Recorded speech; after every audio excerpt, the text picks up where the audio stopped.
أعوذ بالله من الشيطان الرجيم. بسم الله الرحمن الرحيم. قل يا أهل الكتاب تعالوا إلى كلمة سواء بيننا وبينكم ألا نعبد إلا الله ولا نشرك به شيئا ولا يتخذ بعضنا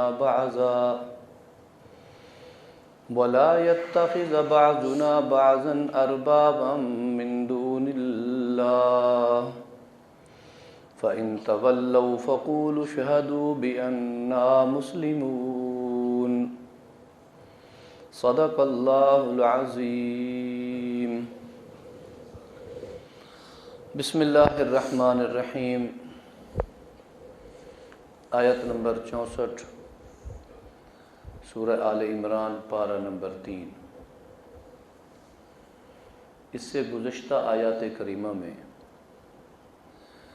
یہ طے ہو گیا کہ نجران کا وہ وفد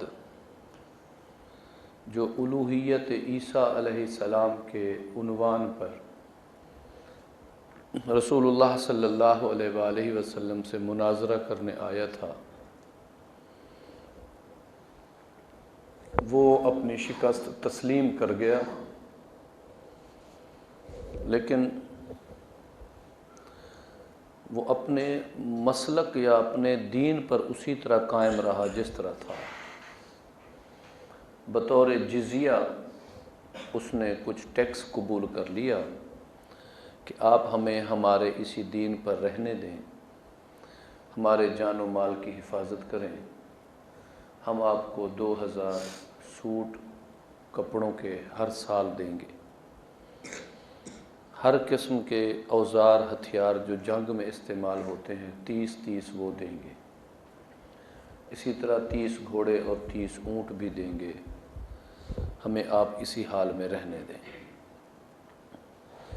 اللہ رب العزت نے یہ آیت کریمہ بھیج کر انہیں ایک مرتبہ پھر دعوت دی.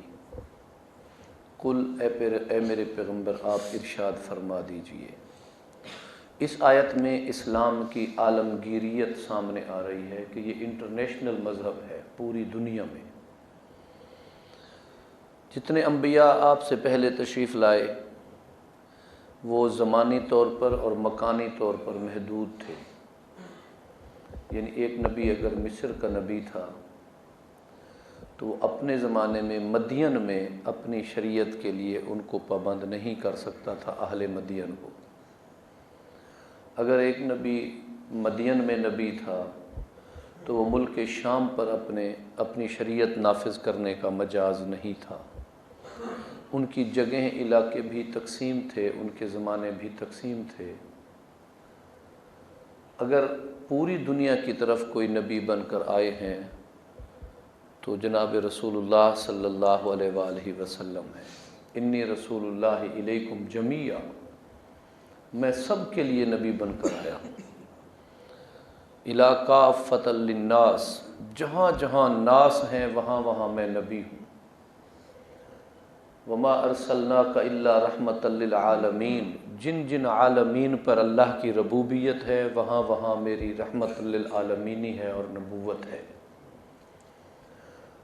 تو جو نبی صرف عرب کے لیے نہیں، عجم کے لیے بھی آیا، روم و ایران کے لیے بھی آیا، جو نبی خاقان و جم کے لیے بھی آیا، جو نبی بحر و بر کا نبی بن کے بھی آیا، تو واضح بات ہے اس نبی کا پروگرام بھی اتنا عالمگیر ہے کہ جو سب پر حاوی ہو اور سب کے لیے قابل قبول ہو، اور اسی کا ایک پیغام اور اسی کی ایک تبلیغ یہ ہے.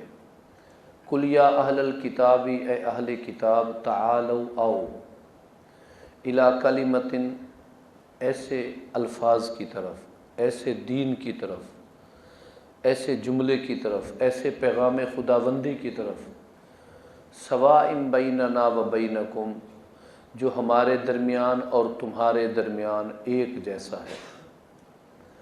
چلو جن باتوں میں تمہارا ہم سے اختلاف ہے وہ تو میں تمہیں نہیں کہتا کہ تم ہماری مانو یا نہ مانو، چلو وہ تم اپنی مرضی کر لو، کہتا تو وہ بھی ہوں، دعوت تو اس کی بھی ہے کہ تم جس پر کھڑے ہو وہ منسوخ ہے اور میں جو دین لایا ہوں یہ ناسخ ہے، لیکن تم اس اختلاف کے باوجود بھی جن چیزوں کو ہمارے اور تمہارے درمیان مشترک مانتے ہو ان پر آؤ اکٹھے مل کر عمل کریں۔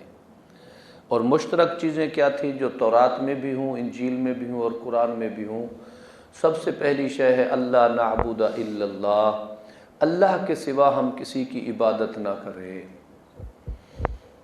یہود کی کتابوں میں بھی ان کے دعوے کے مطابق بھی یہی ہے کہ ہم اللہ کے سوا کسی کی عبادت نہیں کرتے، اور نصارہ کے پاس بھی یہی دعویٰ ہے کہ ہم اللہ کے سوا کسی کی عبادت نہیں کرتے۔ بھی تم اپنی کتابوں کے مطابق جو دعویٰ کرتے ہو اسی دعوے پر عمل کرتے ہوئے ہی ایسا کر لو کہ اللہ کے سوا کسی کی عبادت نہ کریں۔ پہلی بات، غیر اللہ کی عبادت جو ہے یہ عموماً ہر زمانے میں مختلف انداز میں رہی ہے، کبھی بت پرستی، کبھی سورج پرستی، کبھی چاند، کبھی پانی، کبھی آگ، کبھی پتھر، کبھی درخت، اور کبھی مختلف جانور، کبھی انسان زندوں کی پرستش، اور کبھی مر جانے والے مردوں کی پرستش۔ کسی نہ کسی دور میں غیر اللہ کی پرستش ہوتی رہی ہے جو ہر مذہب میں ناجائز ہے، ہر مذہب میں وہ غیر درست ہے، اس کی اجازت نہیں ہے۔ تو یہاں بھی یہی حکم ہے اللہ نعبد الا اللہ۔ چلو اسی عنوان پر جو ایجنڈا مشترک ہے، اسی مشترکہ ایجنڈے پر بھی ہم اکٹھے کام کریں کہ پوری دنیا میں یہ تبلیغ کریں کہ اللہ کے سوا کسی کی عبادت نہ کرو، ہم بھی نہ کریں اور کسی کو کرنے بھی نہ دیں، اس پر ہم محنت کریں۔ جو بات مشترک ہے اتنی تو مان لیں۔ دوسری بات ہے ولا نشرک بہ شیئا، ہم اللہ کے ساتھ کسی کو شریک نہ ٹھہرائیں۔ شریک ٹھہرانے کا معنی جس طرح یہود نے حضرت عزیر کو اللہ کا بیٹا قرار دے دیا، نصارہ نے حضرت عیسیٰ علیہ السلام کو اللہ کا بیٹا قرار دے دیا، بی بی مریم کو انہوں نے اللہ کی بیوی قرار دے دیا، نعوذ باللہ۔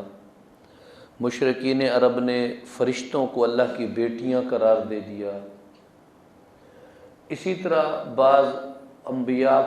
بعض لوگوں نے اپنے اپنے انبیاء کو اللہ کے ساتھ شریک ٹھہرا دیا کہ وہ جو ہمارا نبی کرتا ہے اللہ بھی وہی کرتا ہے، اور یہ اللہ کے ساتھ اختیارات میں اور ذات و صفات میں شریک ہے۔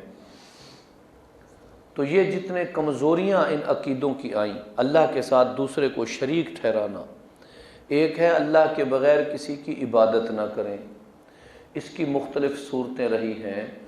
رسول اللہ صلی اللہ علیہ وآلہ وسلم نے ایک دعا فرمائی، اللہم لا تجعل قبری وثنا، اللہ میری قبر کو ایسی علامت نہ بنانا کہ لوگ آ کر اس کی پوجا کریں۔ ایک جگہ آپ نے فرمایا لعن اللہ الیہود والنصارى اتخذوا قبور انبیائہم مساجدا، لعنت کی اللہ نے، لعنت کرے اللہ یہود و نصارہ پر جنہوں نے اپنی انبیاء کی قبروں کو سجدہ گاہ بنا دیا۔ تو آپ نے دعا مانگی، یا اللہ میری قبر کو سجدہ گاہ نہ بنانا، لوگ آ کے یہاں سجدے نہ کریں، لوگ مجھے اس طرح نہ کریں جس طرح گھر میں بت تراشتے ہیں اور اس کی عبادت شروع کر دیتے ہیں، کہیں میری بھی ایسی پوجا پاٹ شروع کر دیں۔ نبی علیہ الصلوۃ والسلام سے ایک مرتبہ شام اور یمن اور ان دیگر علاقوں سے تجارت کی غرض سے جانے والے صحابہ واپس آئے، وہاں کے طرز زندگی کو دیکھ کر آئے کہ ان کا جو بڑا ہے اس کے محل کے سامنے ایک زنجیر ہے، ہر آدمی اسے جھک کے سجدہ کر کے اندر داخل ہوتا ہے۔ تو شیطان ان چیزوں کو خوبصورت بنا کر دلوں میں ڈالتا ہے، یہ ہے شان، یہ ہے بڑے ہونے کا پتہ تو چلا کہ بھئی آپ کتنے بڑے ہیں۔ زُيِّنَ لِلنَّاسِ حُبُّ الشَّهَوَاتِ مِنَ النِّسَاءِ وَالْبَنِينَ، یہ مزین کر کے ڈالتا ہے۔ جی وہاں دیکھا ہے بڑوں کا کیا وقار تھا، کیا شان تھی، کیا دھج تھی، کس انداز میں ان کا بیٹھنا تھا۔ آپ تو گھل مل جاتے ہیں، آپ تو غریب امیر کو اکٹھے بٹھا لیتے ہیں۔ آپ نے تو کبھی چھوٹے بچوں اور غلاموں کو اپنے دسترخوان سے ہٹایا تک نہیں، وہ قریب نہیں آنے دیتے۔ وہ ہے ان کی چودراہٹ رسول اللہ صلی اللہ علیہ وسلم سے کہ ہم بھی آپ کو ایسے انداز میں ملا کریں۔ آپ کی آنکھوں میں، آپ کے چہرے مبارک میں غصہ آ گیا۔ فرمانے لگے یہ کیا تم نے ان کی جاہلانہ رسم کو اتنا اپنے لیے پسند کر لیا؟ اسی کو تو توڑنے آئے ہیں، اسی کا تو کلا کما کرنا ہے۔ خبردار کوئی آدمی اللہ کے بغیر کسی کو سجدہ نہ کرے۔ ایک دفعہ امہات المومنین میں سے انہوں نے چاہا کہ ہم آپ کو عقیدت سے ملا کریں، آپ کی تصویر بنوا لیں، گھر رکھ لیں، آپ ہمارے خامد بھی ہیں، ہمارا تو دوہرا حق ہے۔ میں اپنے انداز میں کہہ رہا ہوں، ہمارا تو دوہرا حق ہے، آپ ہمارے خامد بھی ہیں، آپ ہمارے نبی بھی ہیں، ہمارے سرتاج ہیں، آپ ہمیں اجازت دے دیں تصویر بنا کے گھر رکھنے کی۔ تو آپ نے فرمایا نہیں، حرام ہے، منع ہے، یہی تصویر بعد میں عبادت کرنے کے لیے وثن بن جاتا ہے۔ اب بھی ہم اہل اسلام جو اپنے تئیں تمام دنیا کے مذاہب کے مقابلے میں موحد ہونے کا دعویٰ کرتے ہیں، تصویر پرستی اب دیکھ لیں ہمارے اندر کتنی ہے۔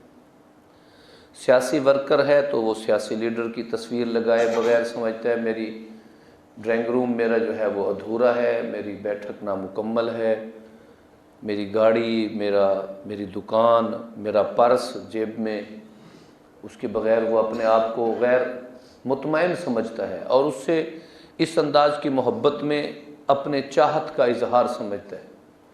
کئی تصاویر ہمارے گھروں دکانوں پہ لگی ہیں، صبح صبح گھروں کے مالک اور دکانوں کے مالک جاتے ہیں، پھولوں کا ایک ہار لیتے ہیں اور لا کے اس پہ ڈال دیتے ہیں۔ ابا حضور کی تصویر ہے، حضرت سائیں کی تصویر ہے، ہمارے شیخ کا فوٹو ہے، اور اسے اب اس عقیدت کی نظروں سے دیکھتے ہیں۔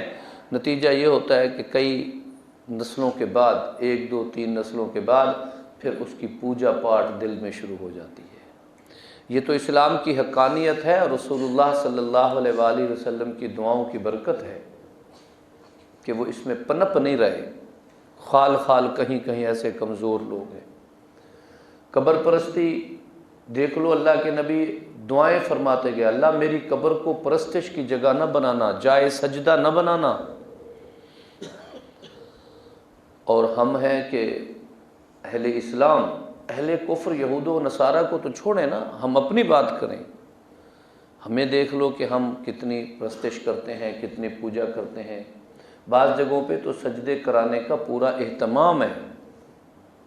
اہتمام ہے کہ یوں کر کے آؤ ورنہ تو تم گستاخوں میں شمار ہو جاؤ گے، بے ادبوں میں شمار ہو جاؤ گے۔ کمال ہے۔ تو یہ ساری وہ کمزوریاں ہیں جو ہمارے اعمال کو ضائع کرنے والی ہیں۔ یا اہل الکتاب تعالوا الی کلمۃ سواء بیننا وبینکم، ایسی چیزوں کی طرف تو آ جاؤ نا جو چیزیں تمہاری ہماری مشترک ہیں۔ اللہ نعبد الا اللہ، اللہ کے سوا کسی کی عبادت نہ کریں، ایک، ولا نشرک بہ شیئا، اللہ کے ساتھ کسی کو شریک نہ بنائیں، 2، ولا یتخذ بعضنا بعضا اربابا من دون اللہ، اللہ کے ساتھ کسی کو رب نہ سمجھے، بعض کو، کچھ کو اللہ جیسا یا اللہ کے ساتھ ملا کے ربوبیت کا تصور دل میں لے لینا، اوصاف ربوبیت اس میں قبول کر لینا، ایسا نہ کریں۔ دیکھو اللہ کے اوصاف میں ہے وہ اولاد دیتا ہے، کیا ہم اگر اللہ کے علاوہ کسی غیر سے اولاد اسی نقطہ نظر سے مانگ رہے ہیں تو یہ تو وہی ہو گیا، وَلَا يَتَّخِذَ بَعْضُنَا بَعْضًا أَرْبَابًا مِّن دُونِ اللَّهِ، اللہ کے بغیر کسی اور کو رب۔ شفا کے لیے ڈاکٹر کے پاس داخل ہونے کی بجائے جو سنت نبوی ہے طبی علاج کرنا، ہم کسی بزرگ کی قبر پہ جا کے 9-10 راتیں بیٹھ جاتے ہیں، یہیں سے ملے گا جی شفا آئے گی۔ بے بزرگوں سے دعائیں کروانا تو کوئی حرج نہیں ہے، شفا مانگنا اور وہ جیتے زندہ تھے تو وہ ایسا کرنے نہیں دیتے تھے، اب وہ بے بس ہو گئے، زیر زمین چلے گئے، تو اب ہم ان کا نام لے کر ہم یہ جو عقیدہ بناتے ہیں یہ کمزوروں والا عقیدہ ہے۔ ہم ہندو کو طعنہ دیتے ہیں کہ تو گاؤں کی پوجا کرتا ہے، اس کا موت پیتا ہے، اس کو پتہ نہیں کیا کیا عقیدت کے ساتھ کہتا ہے، اور ہمارے ہاں دیکھ لو، ہمارا بھی ایک مخصوص فرقہ ایسا ہے جو ایک جانور کی عبادت کو اپنے لیے بڑی حجت سمجھتا ہے، اور اس سے جو بھی منتیں، مرادیں، خواہشیں جو رب سے مانگی جانی چاہیے، رب کو چھوڑ کر من دون اللہ، اللہ کے علاوہ کسی اور کے در پہ پہنچ جاتے ہیں، اور بات کرو تو غصہ ہو جاتے ہیں، جی آپ نے ہمارے جذبات کو ٹھیس پہنچا دی۔ عقیدہ ذہن میں رکھیں۔ اللہ تعالیٰ فرماتے ہیں اچھا اسی بات پہ آ جاؤ، 3 ایجنڈے آئے آج، 3، اللہ کے سوا کسی کی عبادت نہ کریں، ایک یہ بھی توحید ہے، ولا نشرک بہ شیئا، اللہ کے ساتھ کسی کو شریک نہ کریں، یہ بھی توحید خالص ہے، ولا یتخذ بعضنا بعضا اربابا من دون اللہ، اللہ کے بغیر کسی کو اپنا رب نہ بنائیں، یہ بھی توحید ہے۔ فَإِن تَوَلَّوْا، اگلی بات سنیں، اللہ رب العزت فرما رہے ہیں اے میرے پیغمبر اگر یہ منہ پھیر لیں، فَإِن تَوَلَّوْا، ان کو کہہ دو اگر تم نے منہ پھیر لیا، فَقُولُوا اشْهَدُوا، اور پھر ان کو کہو تم یہ گواہ رہنا، بِأَنَّا مُسْلِمُونَ، کہ ہم مسلمان ہیں، ہم تمہارے ان عقیدوں کے ساتھ تمہارے ساتھ نہیں ہیں، ہم مسلمان ہیں، ہم اہل اسلام ہیں، ہم اللہ وحدہ لا شریک کی عظمت کے قائل ہیں، اس کی ربوبیت کو تسلیم کرتے ہیں، اللہ کے سوا کسی اور کو کسی قسم کا سجدہ کرنا جائز نہیں سمجھتے۔ بعض لوگ کہتے ہیں جی ہم نے تعظیمی سجدہ کیا ہے، بھئی یہ حضرت آدم علیہ السلام نے کیا تھا، فرشتوں نے کیا تھا حضرت آدم کو، بھئی اگر ہم فرشتے ہیں اور آدم کو کر رہے ہیں تو بے شک کرتے رہے، ہم بھی آدم ہیں اور آدم کو کرے، یہ کیسے جائز ہے؟ دلیل کہاں سے ڈھونڈ نکالے؟ جی فرشتوں نے آدم کو سجدہ کیا تھا، بالکل کیا تھا، تعظیمی سجدہ تھا، عبادت کا سجدہ نہیں تھا، قبول ہے، تو پھر ہم بھی کیوں نہ کر لیں؟ جی ہم بھی تعظیمی کرتے ہیں، عبادت کا تھوڑا کرتے ہیں، ابھی ہم فرشتے ہیں تو ہم آدم کو کریں، اگر ہم خود آدم ہیں، ہم تو مسجود ہیں، ساجد تو نہیں ہیں، مسجود کو کیسے سجدہ کریں؟ فرشتوں نے سجدہ کیا، وہ ساجد تھے، حضرت آدم مسجود تھے، ساجد مسجود کو بے شک کرے، آج بھی کرتا ہے تو کرتا پھرے، وہ جانے، اس کا رب جانے، اس کے احکامات جانے، لیکن ہم کیسے کسی کو کریں؟ ہم تو اولاد آدم ہیں، ہمیں تو اجازت نہیں ہے کسی کے ہاں ایسا کرنے کی۔ بس تم گواہ رہنا ہم مسلمان ہیں، کہنے کا مقصد یہ ہے کہ ہم نے اپنے عقیدے کا اظہار کر دیا۔ دیکھو اس کو کہتے ہیں رواداری، مل کے چلنا۔ چلو بھی جن باتوں پہ، نمازوں کی حیت پہ تمہارا اختلاف ہے، تم اپنے طریقے سے پڑھو، ہم اپنے طریقے سے پڑھتے ہیں۔ روزے رکھنے کے دنوں میں اختلاف ہے، ہم رمضان میں رکھتے ہیں، تم غیر رمضان میں رکھنا چاہتے ہو، ہم مہینے کے رکھتے ہیں، تم 40 دن کے رکھتے ہو، چلو بھی وہ اپنے آپ جیسے کر لو۔ بھئی تمہارا مال اللہ کے نام پہ خرچ کرنے میں ہم 2.5% زکوٰۃ دیتے ہیں، تم اس سے زیادہ دیتے ہو، کم دیتے ہو، چلو وہ کر لو، لیکن عقیدوں پہ تو کوئی بات نہ کرو نا، جس سے اعمال برباد ہو جاتے ہیں، جس سے اعمال ضائع ہو جاتے ہیں۔ اللہ تعالی عمل کی توفیق عطا فرمائے۔ وآخر دعوانا الحمدللہ رب العالمین۔ بسم اللہ الرحمن الرحیم۔ یا ربی لک الحمد کما ینبغی لجلال وجہک وعظیم سلطانک۔